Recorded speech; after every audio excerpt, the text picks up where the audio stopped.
सरकार बनाने जा रही है। डॉक्टर नवल, नीतीश को जब जब अप्रासंगिक कहते हैं तो जिन वक्फों में आपकी सरकार चली उनके साथ, उस पर भी सवाल खड़ा करते हैं क्या? और इतनी जल्दबाजी क्यों है नीतीश को अप्रासंगिक घोषित कर देने की? आपसे बेहतर लोकसभा में ट्रैक रिकॉर्ड रहा नीतीश कुमार का। नहीं, देखिए वो क्या कर रहे हैं और क्या ला रहे हैं। आपने ठीक कहा आपने कैप्शन में कि जरूरी और मजबूरी का गठबंधन है एनडीए में भाजपा और जदयू। ये बात सही साबित होती है। नीतीश कुमार जिस तरह से अपना काम कर रहे हैं, आज के डेट में कोई भी कह सकता है कि ये गाड़ी जो 20 साल की है खटारा हो चुकी है, कुछ करने लायक नहीं बनी है। जो अधिकारियों के सिर पे गमला रख देते हैं, मंच पर अश्लील व्यवहार करते हैं महिलाओं के साथ, कब किसका पैर छू देते हैं, उन पर क्या भरोसा रहेगा? ये कहना क्या गलत बात है कि वो शासन करने के लायक नहीं रह गए, चीफ मिनिस्टर के लायक नहीं रह गए हैं। शायद यही कारण है कि भाजपा को अगर लगता होगा कि कभी सरकार में आ भी पाएंगे तो वो बदलने का सोचेंगे। हम तो ऐसा नहीं मानते हैं कि किसी भी सूरत में भारतीय जनता पार्टी और जदयू की सरकार नहीं आएगी, क्योंकि उन्होंने पिछले 20 साल में जो काम किया हो केवल ठगने का काम किया है। पलायन प्रदेश बनाया है उन्होंने, बेरोजगार प्रदेश बनाया उन्होंने, शून्य निवेश रहा है, कोई कुटीर उद्योग नहीं लगा है। तमाम तरह के जो आप बिहार झेल रहा है उनके अपने संस्थाओं ने कहा है। तो आप एक भ्रष्टाचारी को, एक जंगल राज बनाने वाले व्यक्ति को बार बार सीएम पद की कुर्सी ऑफर करते रहे अभी तक, तो जेडीयू को भी, आरजेडी को भी माफी मांगनी चाहिए इस पर। तो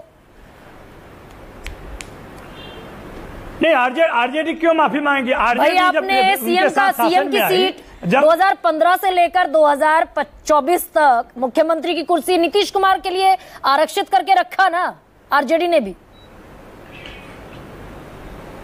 नहीं, गठबंधन में जो बातें हुई उसमें तो रखे उन्होंने, लेकिन हम लोग ये थोड़े थे कि आपने मैंडेट लिया महागठबंधन में, जिसमें हम लोगों ने 2015 में अमित शाह और नरेंद्र मोदी के 40 रैलियों के बावजूद, और वही नरेंद्र मोदी कह रहे थे मन से कि 33 घोटाले नीतीश कुमार ने किए हैं, फिर आपने छोड़कर वहां चले। ये पलटने का कार्यक्रम किया। मैंने अभी आपको इसलिए बोल रहा था कि कई सारी भ्रांतियां हैं नीतीश कुमार के विषय में, ये बहुत लोकप्रिय हैं। लोकप्रिय अगर होते तो लोग चुनाव लड़ते। वो 2005 के बाद लगातार विधान परिषद में रहे हैं, एक बार भी विधानसभा का चुनाव नहीं लड़ा है। ये कौन सी लोकप्रियता है? भाई उन्हीं के नाम पर सांसद जीत कर आ गए 12 में कि काम कर आपके सांसद आए कितने, आप अपना कंपैरिजन कर लीजिए ना डॉक्टर नवल।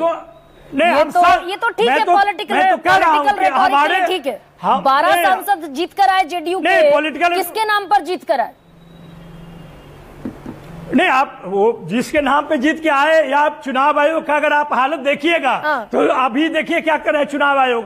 कौन कैसे जीत जाता है तो किसी को पता नहीं है, शायद आपको भी पता नहीं होगा। जीतने वाला हार जाता है, हारने वाला जीत जाता है। ये तमाम तरह के काम करते रहते हैं। मैं तो सिर्फ आपको इतना बताना चाहता हूं कि नीतीश कुमार इतने साल के रहने के बावजूद भी मुद्दों पे उन्होंने काम नहीं किया। नौकरी तभी मिली जब तेजस्वी जी आए, जब राज्यकर्मी का दर्जा शिक्षकों को तभी मिली जब तेजस्वी जी आए, उद्योग नीति तभी बनी जब तेजस्वी जी आए, खेल नीति तभी बनी जब तेजस्वी जी आए, पर्यटन नीति तभी बनी जब तेजस्वी जी आए। और जब आप घोषणा कर रहे हैं तेजस्वी जी, उनका आप नकल कर रहे हैं। यही जो इसका मतलब है कि ना नेतृत्व है ना उनका कोई दृष्टि है। आज भी जो काम कर रहे हैं दबाव में, जो हमारी पेंशन की योजना है, जो हमारी माई बहन मान की योजना है, जो सारी बात हम कर रहे हैं लोगों के बीच में जाकर, उसका अनुकरण कर रहे हैं, उसका नकल कर रहे हैं। अच्छा, बीजेपी के पास ऐसी कौन सी पार्टी है डॉक्टर नवाज? नहीं किया। एक सेकंड रुकिए ना, आप जो ये बार बार एक प्रोजेक्शन देते हैं कि नीतीश कुमार की आखिरी राजनीतिक पार्टी है, पारी है, माफ कीजिए,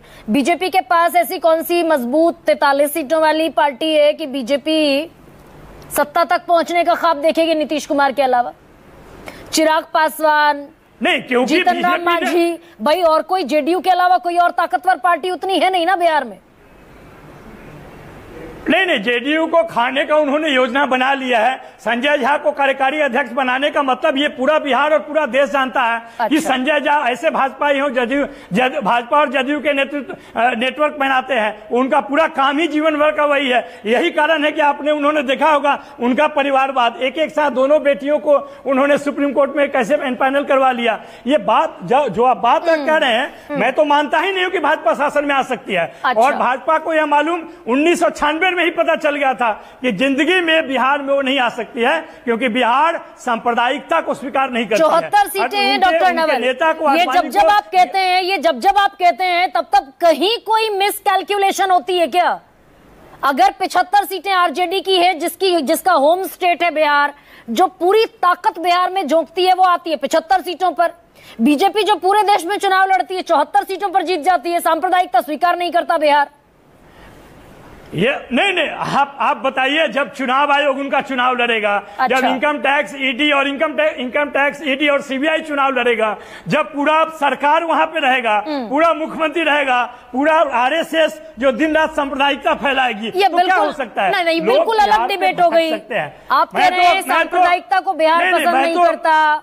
भाई 75 सीटें और 74 सीटें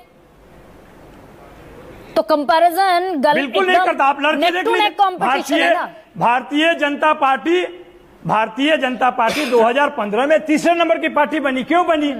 क्योंकि उनके साथ में जो लोग समाजवादी कहते हैं, नीतीश कुमार जी, अगर उनको थोड़ा सा भी अपने इतिहास पर ज्ञान होगा और समाजवादी चेतना मजबूत होगी तो वो इस चीज के लिए माफी मांगेंगे। उन्होंने सेकुलर होते हुए भी कम्युनल को स्थापित किया और वह केवल सत्ता के लोभ में किया, अल्टी पल्टी मारते रहे। ये इसके लिए बिहार की जनता उनको कभी माफ नहीं करेगी। ये जो पॉइंट है डॉक्टर नवल, आपका एक छोटा सा रिएक्शन डॉक्टर।